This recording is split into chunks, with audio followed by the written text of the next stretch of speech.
Hi friends, welcome back to my channel Pallavi angels. ఈరోజు నేను sweet కార్న్తో వడల్లా చేసుకోవాలో చేసి చూపిస్తాను. సో ఇవి చాలా టేస్ట్గా బాగా ఉంటాయండి. సో దానికి మనం స్వీట్ కార్న్ తీసుకోవాలి. మరీ లేతగా కాకుండా కొంచెం ముదిరినవి తీసుకోవాలి. సో ఇలా గింజలుగా మనం తీసి పెట్టుకోవాలి. నీట్గా కడుక్కొని గింజల్ని సపరేట్ చేసి పెట్టుకొని దాన్ని మనం గ్రైండ్ చేసుకోవాలి. ముందుగా మనం జార్లో స్వీట్ కార్న్ తీసుకోవాలి. దాంట్లో కొద్దిగా అల్లం వేసుకోవాల్సి ఉంటుంది. తర్వాత వెల్లుల్లి వేసుకోవాలి. దీని తర్వాత మనం కారం తగ్గట్టుగా పచ్చిమిరపకాయలు వేసుకోవాలి. మనకి ఎంత కారం కావాలో దానికి తగ్గట్టుగా దీన్ని మనం గ్రైండ్ చేసుకోవాలి. స్వీట్ కార్న్లో నీరు ఎక్కువగా ఉంటుంది కాబట్టి దీన్ని నీరు వేయకూడదు. సో ఎక్కువగా మెత్తగా ఉంటుంది కాబట్టి మనకు దీనికి కొంచెం గట్టిగా అవ్వడానికి 2 నుంచి 3 టేబుల్ స్పూన్ల బియ్యం పిండి వేసుకుంటాము. అలానే 2 నుంచి 3 స్పూన్ల శనగపిండి కూడా వేసుకుంటాము. మీకు వడకు తగ్గట్టుగా వచ్చేలాగా వేసుకోవాలి. అలానే కరివేపాకు సన్నగా కట్ చేసి వేసుకోవాలి. అలానే 1 కప్పు మనం కొత్తిమీర కూడా వేసుకోవాలి. సో మీకు కలుపుకోవడంలో తెలుస్తుంది. మనకు కొద్దిగా వాటర్ ఎక్కువగా అనిపిస్తే కొంచెం పిండి ఎక్కువగా వేసుకోండి. అలానే రుచికి తగ్గట్టుగా ఉప్పు వేసుకోవాలి. అలాగే సన్నగా కట్ చేసుకున్నటువంటి ఆనియన్స్ని వేసుకోవాలి. సో వీటితో పాటుగా మనం 1/2 స్పూను వేయించినటువంటి జీలకర్ర పొడి వేసుకోవాలి. దీన్ని మొత్తం మిక్స్ అయ్యేలాగా కలుపుకోవాలి. మీకు కొద్దిగా వాటర్ ఎక్కువ ఉన్నట్టు అంటే స్వీట్ కార్న్లో వాటర్ ఉంటుంది కాబట్టి కొద్దిగా ఎక్కువ అనిపిస్తే కొంచెం శనగపిండి వేసుకోండి. మళ్ళీ మనం వడ వేయడానికి తగ్గట్టుగా ఉండేలాగా కలుపుకోవాలి.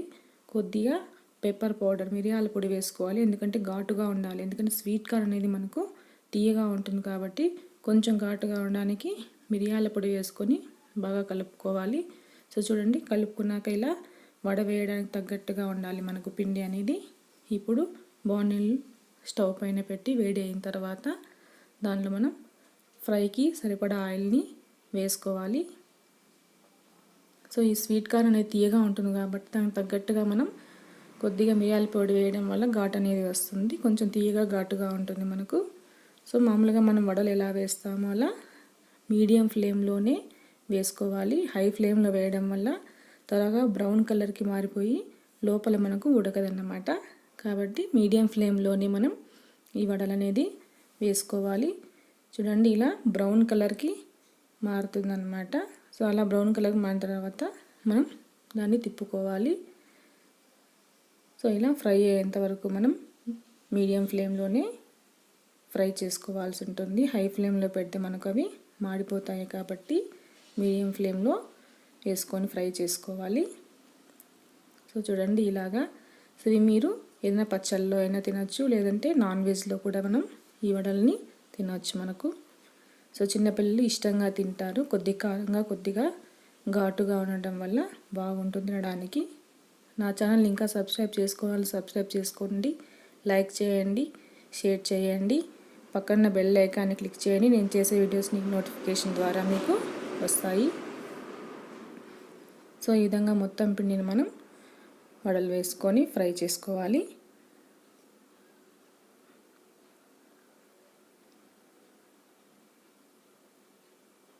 సో ఈ విధంగా మనం మొత్తం పిండిని చేసుకొని వేడిగా సర్వ్ చేసుకోవచ్చు. ఈవినింగ్ స్నాక్స్గా ఇవి చాలా బాగుంటుంది.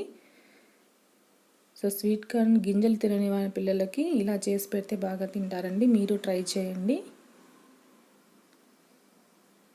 సో ఈ వీడియో అందరికీ నచ్చింది అనుకుంటున్నాను. నచ్చితే లైక్ చేయండి, షేర్ చేయండి, నా ఛానల్ని సబ్స్క్రైబ్ చేయండి, పక్కన బెల్ ఐకాన్ని క్లిక్ చేయండి. నేను చేసే వీడియోస్ మీకు నోటిఫికేషన్ ద్వారా వస్తుంది. సో ఫైనల్గా మనకు స్వీట్ కార్న్ వడలు రెడీ అయిపోయాయండి. దీన్ని చట్నీలో కానీ నాన్ వెజ్లో కానీ